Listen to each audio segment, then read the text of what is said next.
and I started shaking. And then I started staring at the mark in the yard, and then, man, everything, it was like somebody pulled the finger out of the dike and everything just came flooding back.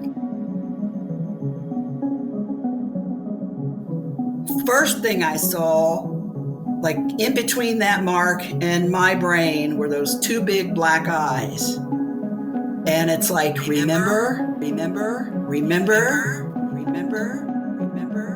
And that is when I think my full-on nervous breakdown really kicked in.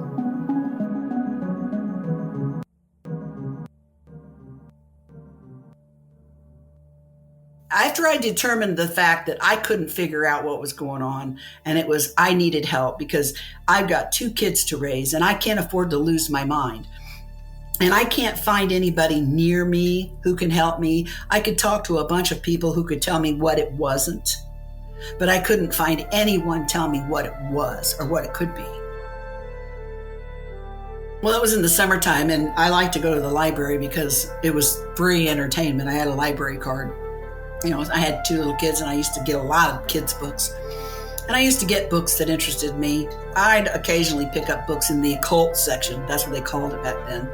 I like to read books about, like, Sylvia Brown and, you know, psychic mediums and stuff like that. This book, Missing Time, caught my attention. It had a really bright orange cover and big black letters on it. And I'm like, Missing Time, wonder what that's about. And I thought, okay, I'll try reading it. So it went on the stack, and I went home. And I first started to read through this book. And as I started getting into the meat of it, I started feeling my anxiety level just rising like a thermometer, to the point where I had to stop. And I didn't even really know why. This was making me really anxious. I've never written to an author in my life, never would have thought to ever, and I have never since.